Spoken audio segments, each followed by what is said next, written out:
Students hello students, welcome to Arya Bal Bharati online classes. मैं वीरभान आपका स्वागत करता हूं। हम पढ़ रहे थे पॉलिटिकल साइंस का lesson gender religion and caste, और हम आ गए थे यहाँ पे विमेंस पॉलिटिकल रिप्रेजेंटेशन, यानी कि महिलाओं का राजनीति में प्रतिनिधित्व। All this is well known, यह सभी को अच्छे से पता है। Yet issues related to women's well-being or otherwise are not given adequate attention।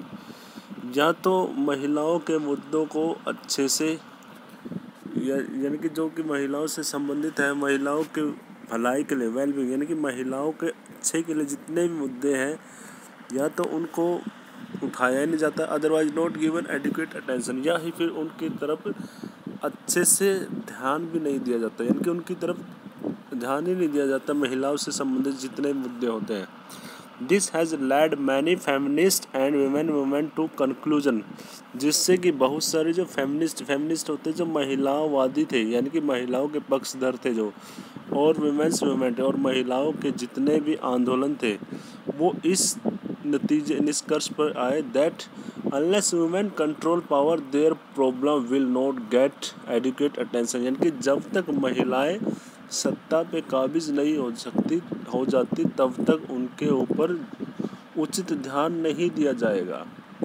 One way to ensure this is to have more women as elected representative, और इसका सबसे अच्छा तरीका यही है कि महिलाओं की भागीदारी पक्की करने के लिए क्या करना होगा, महिलाओं के रिप्रेजेंटेशन, महिलाओं को क्या करना पड़ेगा, इलेक्ट करना पड़ेगा एज ए रिप्रेजेंटेटिव, यानी कि जनप्रतिनिधि बनाना होगा उनको। In India the proportion of women in legislature has been very low, और भारत में तो महिलाओं का विधायिका में जो हिस्सेदारी है यानी वो बहुत ही कम है। For example the percentage of elected women member in Lok Sabha has touched 12% of its total strength of first time in 2014।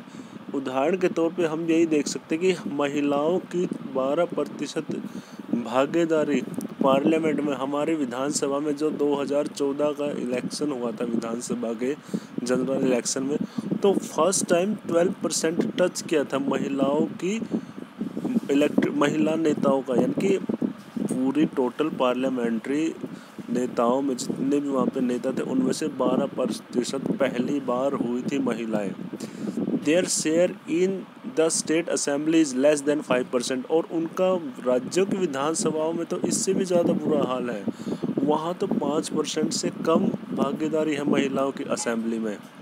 In this respect India is among the bottom group of nation in the world, और इस प्रकार इस संदर्भ में हम मान सकते हैं कि महिलाएं क्या हैं, महिलाओं की भागीदारी के मामले में भारत संसार के अन्य राष्ट्रों में काफ़ी नीचे है।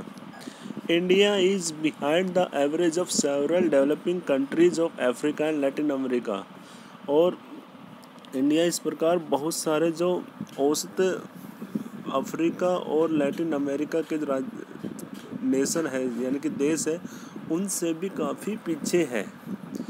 In the government cabinet are largely all male even when a women become a chief minister of the prime minister, और सरकार के जो कैबिनेट यानी कि जो मुख्य नेता बनाए जाते हैं किसी भी सरकार में, तो वहाँ पे जो चीफ मिनिस्टर या प्राइम मिनिस्टर चाहे महिला हो, लेकिन फिर भी वहाँ कैबिनेट के जो मंत्री होते हैं ना, वहाँ पे ज़्यादातर क्या होते हैं, पुरुष ही होते हैं।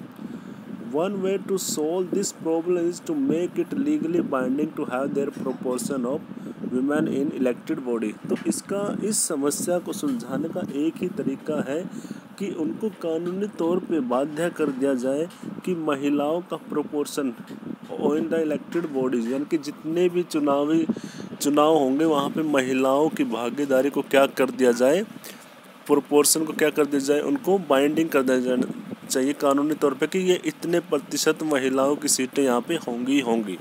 This is what the Panchayati Raj has done in India, और ऐसा जैसे कि हमारे यहाँ पे पंचायती राज अधिनियम के तहत भारत में हुआ है, महिलाओं की भागीदारी गाँव की पंचायतों में और शहरों के चुनावों में उनकी भागीदारी क्या कर दी है, निश्चित कर दी है। 1/3 of seat in local government and panchayat and municipality are now reserve for women। लगभग 1/3 सीटें हैं जो स्थानीय सरकारें हैं, पंचायत हो चाहे म्यूनसिपैलिटी हो, वहाँ पे महिलाओं के लिए क्या कर दिया, वो आरक्षित कर दिया है। Now there are more than 10 lakh elected women representative in rural and urban local bodies. तो अब लगभग 10 लाख महिलाएं प्रतिनिधि हैं ग्रामीण और शहरी क्षेत्रों में, शहरी सरकारों में, ग्रामीण और शहरी स्थानीय सरकारों में। Women's organization and activists have been demanding a similar reservation of at least 1/3 of seat in Lok Sabha and State Assembly for women। और इस प्रकार जो महिलाओं के हितों में लड़ने वाले जो महिला एक्टिविस्ट हैं, वो सेम रिजर्वेशन 1/3 का रिजर्वेशन राज्य ये लोकसभा में और राज्यों की विधानसभाओं में महिलाओं के लिए आरक्षण की डिमांड करते आ रहे हैं। A bill with this proposal had been pending before Parliament for more than a decade। पिछले 10 सालों से इस महिला रिजर्वेशन से यानी कि महिलाओं की आरक्षण से संबंधित एक बिल है, वो पार्लियामेंट में पेंडिंग है, यानी कि उसको अभी तक पास नहीं किया गया। But there is no consensus over among all the political parties, क्योंकि इसके लिए हमारे जितनी भी राजनीतिक दल हैं उनकी एक कंसेंसस यानी कि आम सहमति नहीं बनी है। The bill has not been pass, और वो बिल अभी तक पास नहीं हुआ है। Gender division is and that some form of social division need to be express in politics. इस प्रकार जो लिंग विभाजन है वह एक उदाहरण है कि सामाजिक विभाजन की ज़रूरत है, और उसके साथ ही उसका राजनीति में उसको क्या करना चाहिए, एक्सप्रेस यानी कि प्रदर्शित करना होगा। This also shows that the disadvantaged group do benefit when social division become a political issue. और इस प्रकार जो डिसएडवांटेज ग्रुप है यानी कि वंचित वर्ग है जो, उसको भी लाभ मिलता है जब सोशल डिवीज़न यानी कि ये सामाजिक विभाजन राजनीतिक मुद्दा बन जाता है। Do you think that women could have made the gains we noted above if their unequal treatment was not raised in the political domain? आप क्या मानते हो कि महिलाएं could have made the gains, क्या महिलाओं का भी लाभ हो सकता था? We noted above if their unequal treatment was not raised in the political domain। यदि उनको राजनीतिक क्षेत्र में उनके साथ जो असमानता का बर्ताव किया जा रहा था, यदि उसको नहीं उठाया जाता तो क्या आज महिलाओं को जो लाभ मिल रहा है आरक्षण का, वो मिल पाता? तो यहाँ पे एक कार्टून दिखाया गया है। इसमें क्या दिखाया गया है कि ये पार्लियामेंट है और इसके सामने बहुत सारे नेता खड़े हैं, सभी पार्टी के। इसमें कोई बीजेपी या कांग्रेस कोई मेन पार्टी का वो नहीं, सभी गेट पे कौन खड़े हैं, यहाँ पे पुरुष खड़े हैं। और आगे ये एक लेडी लिए है विमेंस बिल यानी कि महिलाओं के आरक्षण का बिल लिए हुए यहाँ पे खड़ी है, उसको पास ही नहीं होने दे रही है पिछले 10 सालों से। This cartoon refer an understanding of why the women's reservation bill has not pass. और यह कार्टून हमें यह दिखाता है कि क्यों पिछले 10 सालों से महिलाओं का जो आरक्षण का जो बिल है वो पास नहीं हो पाया parliament. Do you agree with this reading? क्या आप इससे सहमत हो? In casteism and communalism are bad, what make feminism a good thing. यदि जातिवाद और धर्म को लेके यानी कम्युनलिज्म संप्रदायवाद बुरे हैं, तो what makes feminism a good thing. तो किस प्रकार महिलावाद यानी कि किस प्रकार महिलावाद एक अच्छी बात है। Why don't we oppose all who divide the society on the lines caste religion और जेंडर। तो हम क्यों नहीं उन लोगों का विरोध करते जो कि समाज को जाति के आधार पे, धर्म के आधार पे और लिंग के आधार पे जो क्या करते हैं, उनको अपोज करते, बांटते हैं। ओके, नेक्स्ट इशू है हमारा रिलीजन, कम्युनलिज्म एंड पॉलिटिक्स, धर्म, संप्रदाय व राजनीति। Let us now turn to a very different kind of social division. चलो अब हम एक अलग ही प्रकार के सामाजिक विभाजन की ओर चलते हैं। The division based on religious differences, जो सामाजिक विभाजन है वो किसके आधार पे है? राजनीतिक अंतरों के आधार पे, मतभेदों के आधार पे। This division is not as universal as gender, यह डिवीज़न इतना सार्वजनिक नहीं, इतना वैश्विक नहीं है जैसे कि जेंडर है। But religious diversity is Fairlie wide spread in the world today, लेकिन जो धर्म की विभिन्नताएं हैं वो आज भी पूरे संसार में, आज के संसार में वो क्या है? व्याप्त है। Many countries including India have in their population followers of different religion. अब भारत में देख लो, इतनी ज़्यादा पॉपुलेशन है और इस पॉपुलेशन में भी क्या है? बहुत सारे अलग अलग धर्मों को फॉलो करने वाले हैं वो। As we noticed in the case of Northern Ireland, even when most of the people belong to the same religion, there can be serious differences about the way people practice that religion.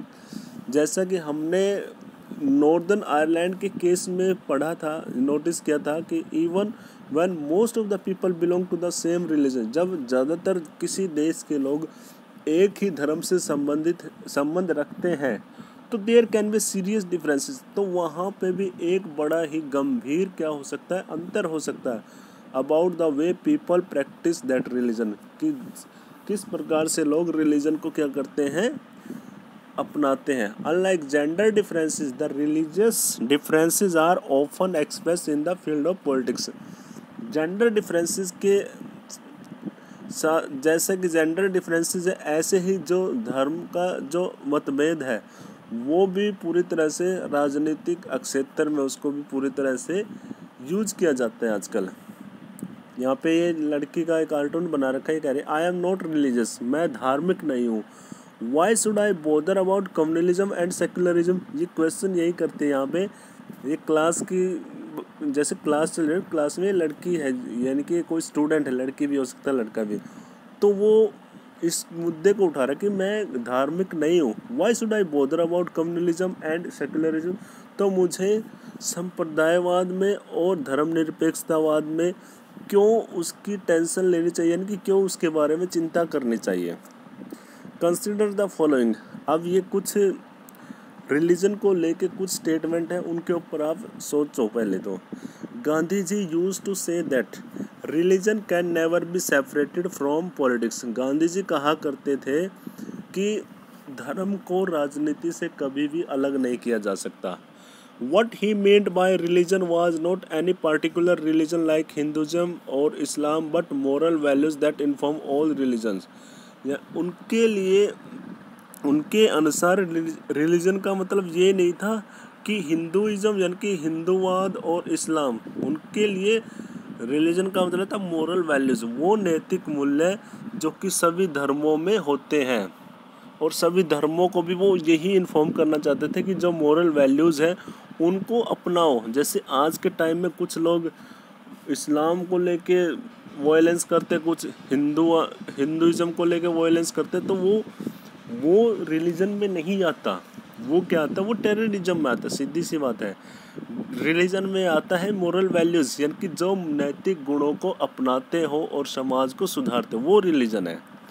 He believed that politics must be guided by ethics drawn from religion, और वो ऐसा मानते थे कि जो राजनीति है उसको दिशा निर्देश देना चाहिए किसके द्वारा? जो रिलीजन के अंदर एथिक्स है, यानी कि नियम है, मूल्य है, उनके आधार पर राजनीति को चलाना चाहिए। Second, human rights group in our country have argued that most of the victim of the communal riots in our country are people from religious minority, और मानव अधिकार समूह है जो हमारे देश में, वो हर बार इसी बात को लेके आर्ग्यू करता है कि ज़्यादातर जो विक्टिम है कम्युनल राइट्स के, यानी कि जितने भी धर्म को लेके दंगे होते हैं, राइट्स मीन्स होता है दंगे, जितने भी दंगे होते हैं तो वहाँ पे ज़्यादातर जो विक्टिम होते हैं वो लोग होते हैं जो कि हमारे देश में रिलीजियस माइनॉरिटी, यानी कि जो कम लोग हैं, यानी कि कम संख्या वाले लोग जहाँ पे रहते हैं, वही क्या है, इसके ज़्यादातर शिकार होते हैं।